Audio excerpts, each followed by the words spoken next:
Breaking tonight, President-elect Donald Trump close to some key decisions about the team that will lead America to its historic comeback.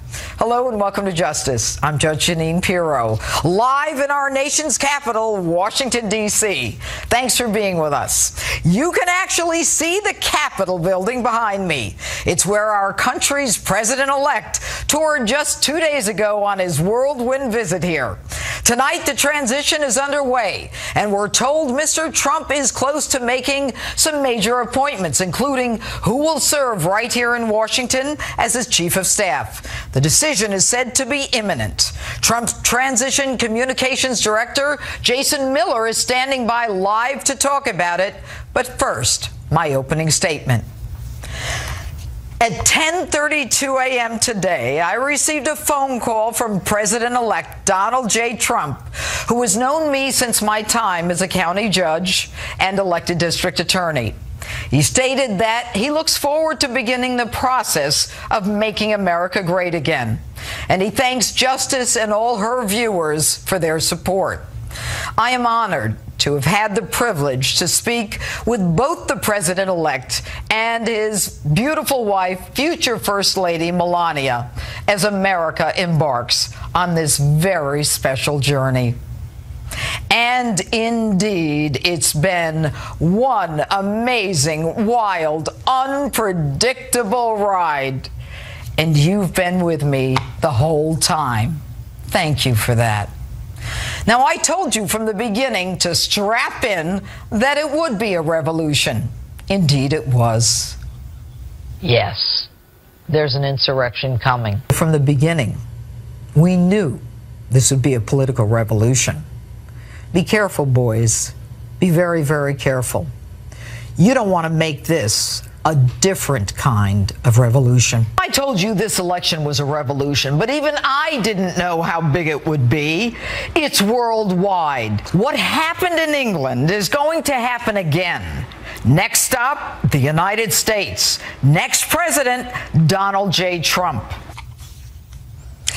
And within the first moment of President-elect Donald Trump's victory speech, he showed how elegant he was by congratulating Hillary Clinton. She congratulated us, it's about us, on our victory. And I congratulated her and her family on a very, very hard-fought campaign. I mean, she fought very hard. Hillary has worked very long and very hard over a long period of time, and we owe her a major debt of gratitude for her service to our country. I mean that very sincerely. And not surprisingly, he reached out to Mitt Romney and spoke with Jeb Bush and John Kasich, Republicans who worked hard against him, as well as offering to be a president to all, even those who violently opposed him. And as for the campaign itself, they told you you didn't matter, that if you supported him, you were probably uneducated, small-minded, and irrelevant. You were beneath them. That if you wanted closed borders, a nation state, you weren't Christian enough, not American enough, not big-hearted enough. That if you didn't see racism in every cop who walked the beat, you probably were a racist yourself.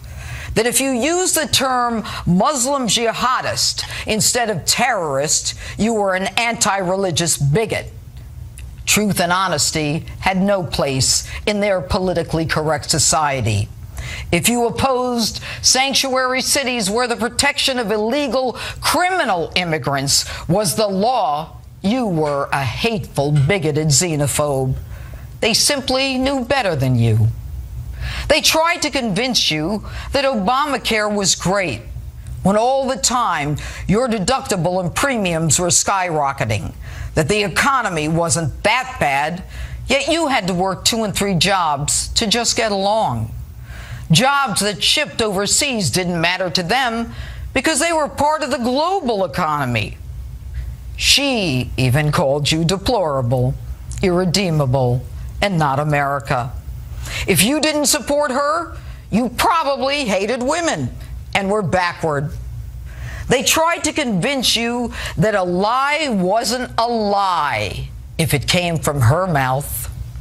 And the media, so corrupt that they shared debate questions with her to give her the edge, tried to beat you down by repeatedly telling you it was useless to even show up at the polls. And even though the President of the United States did his very best on the eve of the election to trash him and mock him as a joke and unfit, bringing out Jay-Z and Springsteen, Beyonce and Gaga, it didn't matter. And in spite of it all, even though we felt forgotten, alone, and beaten down, we all came home. Because this wasn't an election, it was a revolution. We came home to where our forefathers, in their genius, had always planned. Back to America, back to who we are, back to the Constitution. And yes, Mr. Soon-to-be ex-President Obama, we can now proudly cling to guns, our religion, and now our new president-elect, Donald J. Trump. And that's my open. Tell me what you think on my Facebook page or Twitter. Hashtag Judge Jeanine. And joining me now here in Washington, D.C. is Jason Miller, the communications director and the President-elect Trump's transition team member. All right. Good evening, Jason. Good evening. What a great time to be alive. Indeed, indeed. Fantastic. Now, we understand that the decision is coming soon as to who will be the President-elect's chief of staff. And we're hearing that Reince Priebus, who's the head of the RNC, as well as Steve Bannon, the campaign CEO, and the CEO of Breitbart are in the running. What can you tell us? Well, in a perfect dodge, I will go right to the fact that we know whoever the President-elect is going to pick, it will be somebody very good. That he has excellent judgment. He surrounds himself with the best people. He knows what the task is at hand. That we need to go forward and implement these campaign promises with repealing and replacing Obamacare, securing our border, and whoever he puts in those top leadership positions will be top-notch people who are ready to lead this country forward. Now, if it's one or the other, if it's Reince or if it's Steve Bannon, do you think that both of them will end up being in the administration? Both played critical roles on the campaign, with Chairman Priebus running the RNC and Steve Bannon doing a fantastic job as the campaign CEO. I'd also mention that Kellyanne Conway being the first woman I was going to get to Kellyanne. To manage a presidential race, or a successful presidential race. Very historic, and she did a fantastic job. And really, we had a great team all the way top to bottom. Really powerful people who spoke their mind, who knew how to get things done. I think it was a big part of the reason we're able to build the support structure around the president-elect. But do you think that both Reince and Steve would both be in the White House with the president? I know the president-elect respects both of their counsels, and I think you'll see he'll continue to respect. All right, so let's counsels. talk about Kellyanne Conway, the first woman to actually run a successful presidential campaign. I mean, the woman had like a Midas touch. She was able to go in there from the summer going forward, and she had a tough job. I mean, she had to communicate. She had to make sure that the president-elect stayed on message, and she did a terrific job. Where is she going to be in this administration? And will she be with the president-elect? I think she'll be probably wherever she wants to be. I think the president-elect very much respects her counsel and her opinion, not just as a campaign spokesperson, but I think as a sounding board and someone who has a lot of ideas on how to implement this vision. And that's one of the things that, as people start to talk about the untold stories of the campaign, is really how well everybody got along. How everyone was singularly focused on Mr. Trump's vision and what we had to do. And even, I'll tell you this about Kellyanne, even in the toughest days we had on the campaign, never once wavered, never once blinked, always focused, always firmly believed that we were going to get the win. And I can tell you, even behind the scenes, never once faltered. And so very impressive job by her and really the entire team. You know, Jason, it was a tough campaign. I mean, you know, between the media and everything coming at you. I mean, even the Pope came after you guys. I mean, it was just unbelievable. And yet there was always this conviction that it was going to happen. And you had a candidate who worked 24/7. I mean, I know the man. I mean, the man he just doesn't tire. there was never a moment when people said, my God, this isn't going to happen? No. I mean, there was really this firm belief among everyone on the campaign team. It didn't matter if it was Steve Bannon at the top or if it was the folks who were walking precincts, that this was a candidate who was going to win this race. And I think as you saw Mr. Trump on the campaign trail, the tens of thousands, 20,000 that we had in Tampa that would show up for these campaign rallies and these speeches that he would give. And I think that's something that he really didn't get enough credit for on the campaign trail, was how powerful of a speaker he was and the way that there was something going on. And I will tell you, that even all the data that we were looking at, we knew that Pennsylvania, that we had a shot, but we knew it would be tough.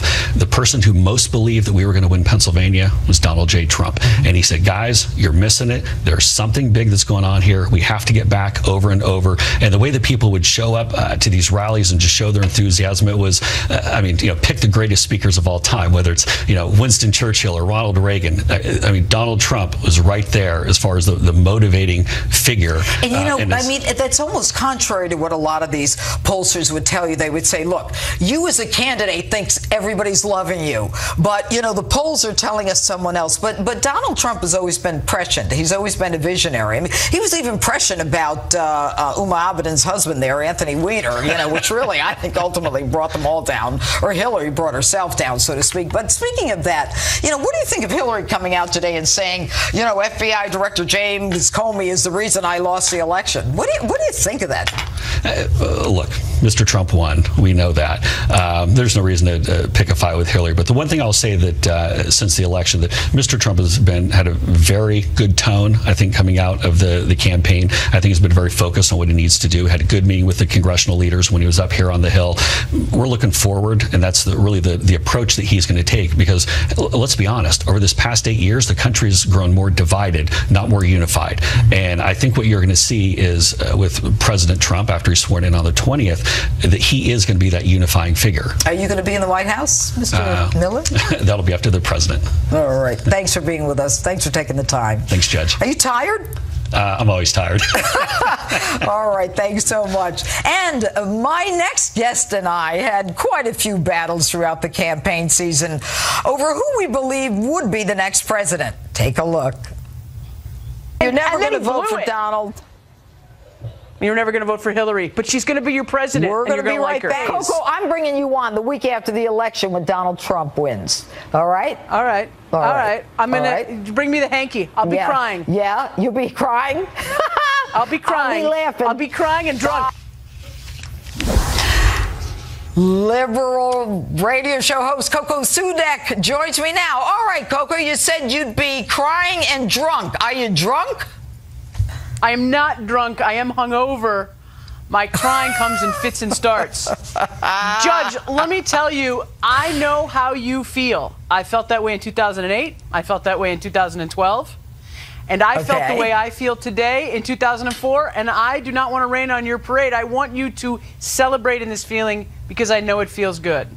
Oh, that's very nice of you, Coco. And you know what? I'm not going to rain on your tears either.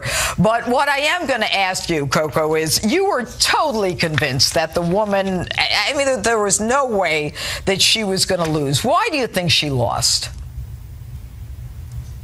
I think she didn't inspire enough people. Look, I don't actually think Donald Trump won this election as much as I think Hillary Clinton lost it. And I want to be really candid. I do think she is an honorable person. And I know that you don't believe it. I do. But I also think that she didn't inspire the people that Obama inspired. I think her campaign had a very, very bad strategy. I think she was very short-sighted. And I will tell you that I think my party, Coco? Tell me what the strategy was. Hang on. I got to say this. I think that my party, the Democratic Party, has failed in its mission over the last 25 years to be the party of the common man, to be the party that really stands up for the working man. And that is a function as much of the Clintons as anything else. Back up. Coco, back up. What was her strategy? Yeah. Her strategy was to trash Donald Trump. She didn't have a strategy. And that was a terrible strategy because it didn't do enough about her. But look, I want to say something else. There was nothing to say about her because she didn't have any accomplishments. No. Coco, we're going to have a nice chat tonight. I don't want to fight with you tonight. Judge, I don't want to fight either. I want to say something, and I'm saying this from the bottom of my heart. Hillary Clinton's career in public life is over, okay?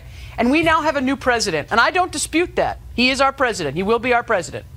But I do want to say something, and this is really important.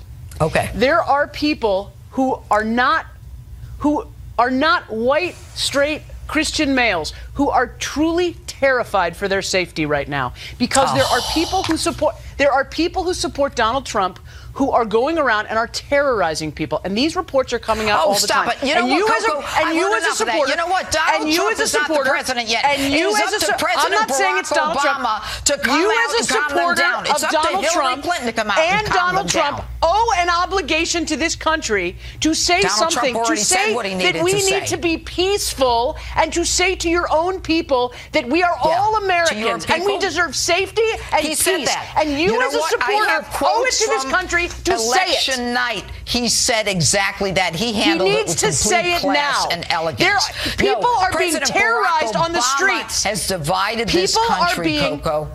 No. People are being Look, what? Then forget they it. will Barack be Obama is prosecuted. almost done. Barack He's Obama is cooked. almost done. Barack Obama is almost finished with his term. And what I'm But, telling you is, Coco, even if let you me don't ask you a believe it, question. there Coco, are people I'm gonna who are ask you a question. terrified Oh, you know what? They're terrified of terrified. your Coco, supporters.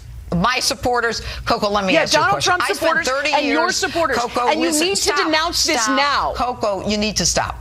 I spent 30 years in law enforcement. If someone is hurting you, you go to the police, you get them prosecuted, you go to jail. Yes, Stop in a blaming perfect Donald world, Trump. that is the way you do it. Donald Trump, There is a leadership There's not problem a right question now. on the floor, Coco. There is not Donald a question Trump on the floor. needs to My denounce this question now. is this.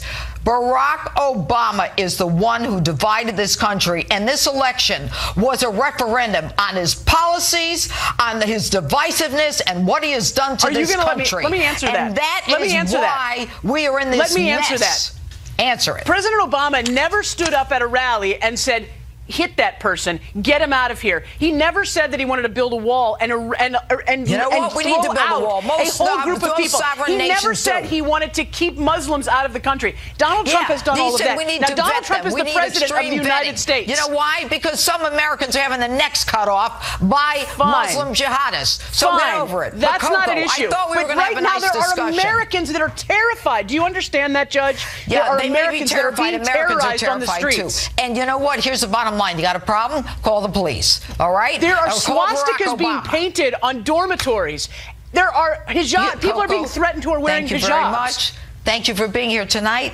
Thank you, Coco Sudak. And next, Justice Goes to Hollywood. Two of Donald Trump's biggest celebrity supporters are standing by to talk about Coco. No, to talk about their reactions to election night and what they expect for a Trump presidency. Scott Baio and Stephen Baldwin are next. And later, I scoped out President-elect Donald Trump's new digs, the White House here in D.C.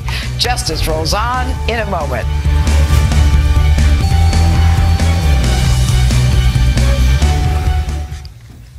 Welcome back to this special post-election edition of Justice live from D.C. Hillary Clinton believed her celebrity support from Jay-Z and Beyonce, to just name a few, would help boost her to the White House. This while Saturday Night Live relentlessly mocked Trump and his supporters in the week before the election. Take a look at this. I'm the one who's got all the heavy hitters supporting me. I mean, I've got the cream of the crop. I've got Sarah Palin, I've got Chachi, and get this, I've even got the best Baldwin brother, Stephen Baldwin. Well, it seems like President-elect Trump had the right guys behind him after all. Joining me now, actors and Trump supporters Stephen Baldwin and Scott Baio. All right, guys, thanks for being with me this evening. Scott, I'm going to start with you, but it's the same question. Now that you guys have basically come out of the closet, so to speak, do you think that more conservatives in D.C. would be willing to admit that they might support the president-elect? Scott? More people in D.C.? I'm saying in L.A. Oh, I don't know. I don't know if there are really that many, but there are a lot of them are still in the closet because they want to work. And I think right now with all this anger, which is just so unbelievable to me. I mean, 8 years ago, I wasn't crying and looking for a dog to hold. I wasn't looking for somebody with a pin on their shoulder that was a safety person. I sucked it up. We lost. But personally, if I don't ever work again, and I told you this before, Judge, and Donald Trump is now President-elect Donald Trump, I'm good. I think, so. Judge, It's worth it. All right, Stephen, go ahead. Absolutely worth it. I think, Judge, that last interview, Coco lady, she better watch it or we'll open a new division of Homeland Security called Bayo, and we'll send Scotty Bayo over to her house, okay? Well, you know, Coco and I consistently duke it out. And the good thing is she's never on set. Otherwise, we'd really duke it out. But, Stephen, let me ask you this. I mean, do you think that there is a price to pay in L.A. Or in New York, for that matter, for supporting Donald Trump? Of course. Absolutely. Scott Baio and I were talking earlier today, putting our thoughts together, and we've come up with an idea. The Two Fresh Princes of the White House. It's a new TV show starring Scott Baio and Steve Baldwin. We may need to be adopted by President Trump at this point. That's how bad the situation is.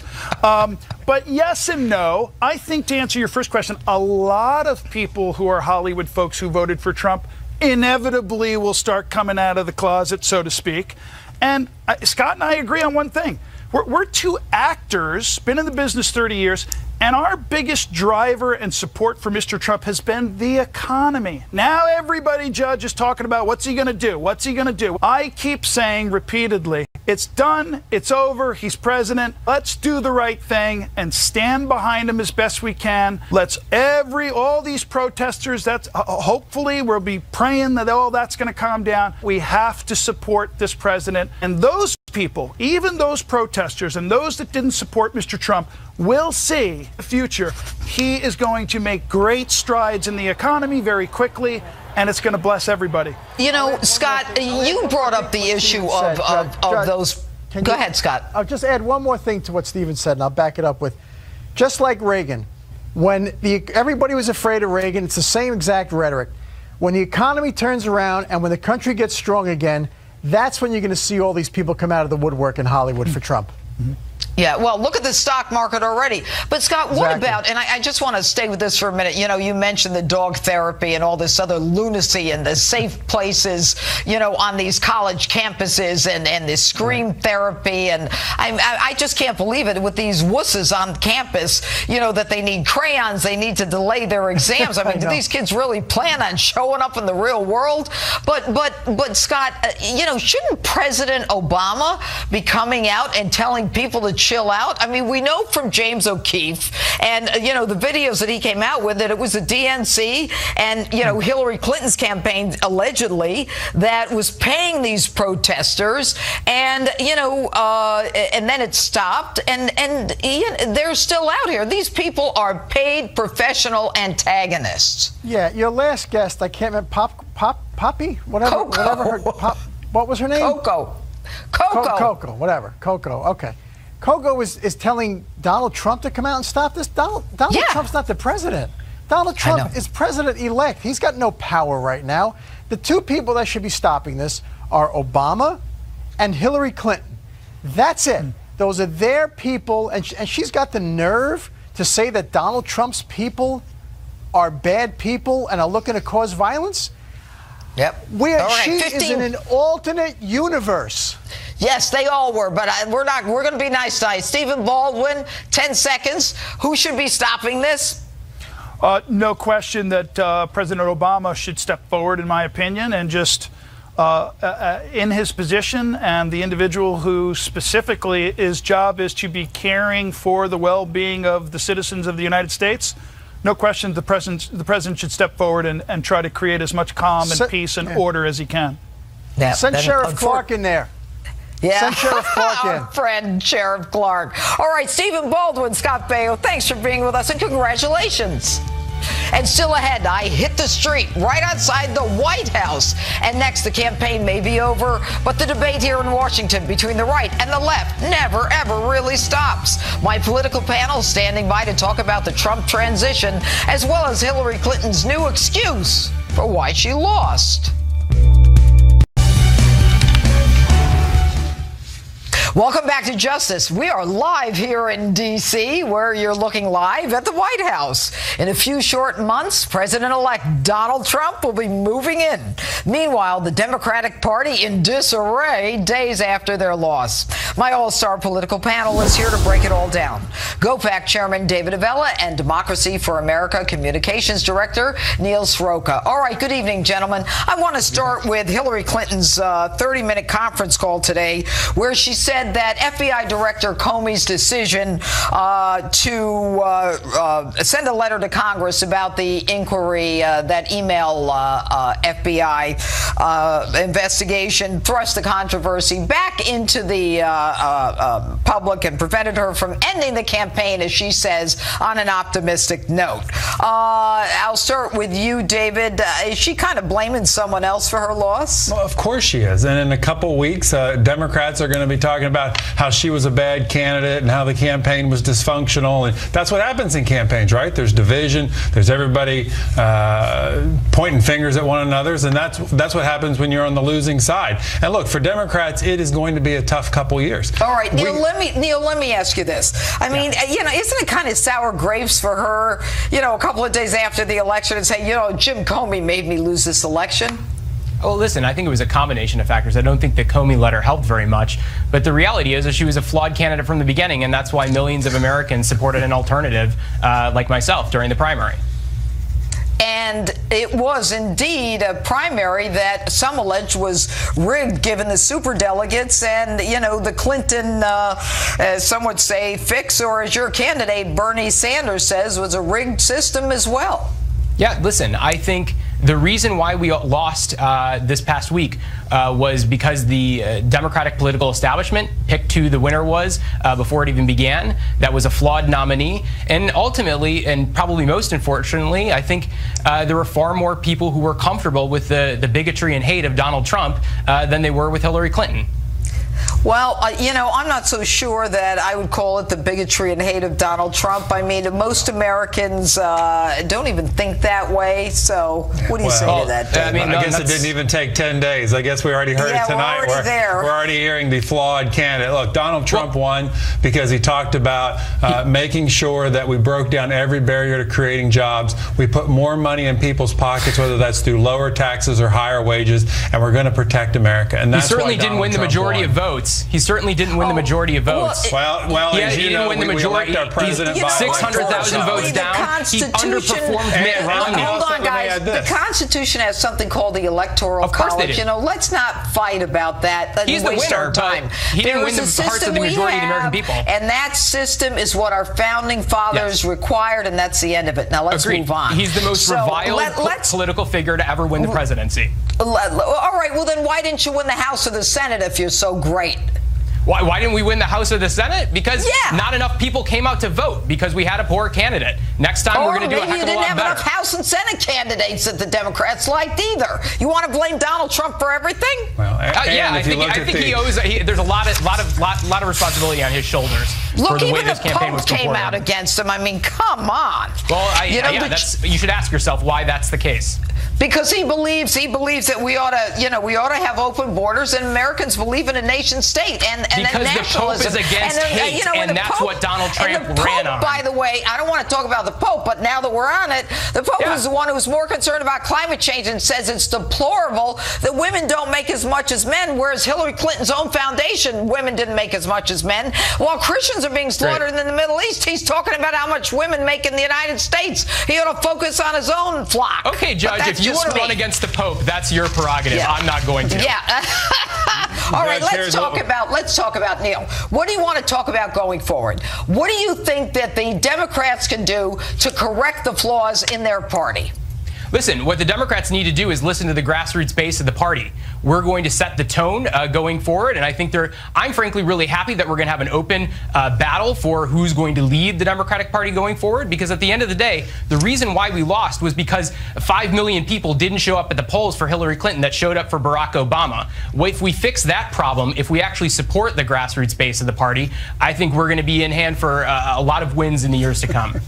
Go ahead, David. Well, that doesn't account for the voters who voted twice for President Obama who cast their vote for Donald Trump this election. And the best thing for the Democrats is the fact that President Obama can't endorse anyone any longer. His track record is abysmal. And Republicans have gained every year in offices across the country every time he's endorsed someone or we've been running against his failed policies. But that's the elections. Now it's time for Republicans to start delivering. We have the White House, both majorities in Congress. We have 34 of 50 governors, and we have 69 of 99 state legislative majorities. Republicans have been working for this for years, and now it's our time to deliver. Neil, you know, what David says is correct. In 2010, 2014, and 2016, you know, where Obama really campaigned for his legacy, I mean, he lost overwhelmingly. Listen, that is one of the stains on Obama's legacy, unfortunately, is the losses that Democrats have suffered down ticket because of him. And it's something that we've got to figure out going forward. And I think the way you do that is by listening to the grassroots base of the party, not party hacks and insiders that distorted this primary competition and have, frankly, you know, rejected the views of the base of the party. That's not the way to go. Right. Neil Soroka, thanks for being with us. David Avella, thanks for being with us also. Protests across the country crying on college campuses and students being offered the option to skip exams, all because a new president was elected fair and square through the democratic process. Really? Founder of Turning Point USA and author of Time for a Turning Point, Charlie Kirk joins me now with reaction. All right, good evening, Charlie. You're a young guy. What is going on on college campuses? Absolute insanity. I have two words: grow up. But look, this has been happening over the last couple of years. Professors, administrators have been creating a climate on campus where, quite frankly, it's the weakening of America. I was reading some of this stuff. They have therapy dogs for students that are so shocked by the election results, a cry-in. In fact, professors are encouraging students, they're giving them credit to go out and protest the atrocity that is the election of Donald Trump. And look, when will the left realize this is large in part why Trump won? It is a reaction to this politically correct weakening of America, and they're just reinforcing this. It is remarkable. However, not all young people feel this way. It's not a majority. It is a vocal minority. Well, you know, when you say the politically correct weakening of America, you know, college campuses have always been a place for liberal-leaning, somewhat leftist teaching. But I mean, and I went to school, I had kids, but this is over the top. And yeah, I think the Democratic Party has learned from this election, if nothing else, that the movement towards socialism does not bode well for them.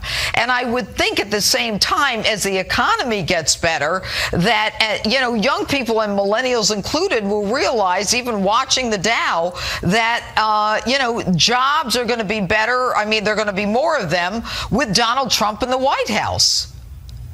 That's right. And one of the stories of this election that really needs to be told more is, believe it or not, Donald Trump won college-age voters in the state of Wisconsin. Let me say that again. In the state of Wisconsin, with University of Wisconsin-Madison, one of the most liberal schools in America, Donald Trump won college-age voters 45% to 43% due to exit polls showed. Look, young people, I think, could be won over a lot more easier than the media likes to think, or even pop culture. They want jobs, they want opportunity, they don't trust the government. And Donald Trump's movement was essentially saying to the political elite, you know, things are not going to stay the same. And Hillary Clinton, if she wants to know why she lost in these key battleground states, it's quite frankly because she was not able to replicate the numbers in the college voting areas that Barack Obama was able to do. And this whole safe space microaggression movement, a retaliation of that, is large part, in fact, why Donald Trump did so well. So this whole thing that's happening here is the reason why Donald Trump won. And I think it's actually a good thing that young people, a lot more than what was expected, stood up against it last Tuesday.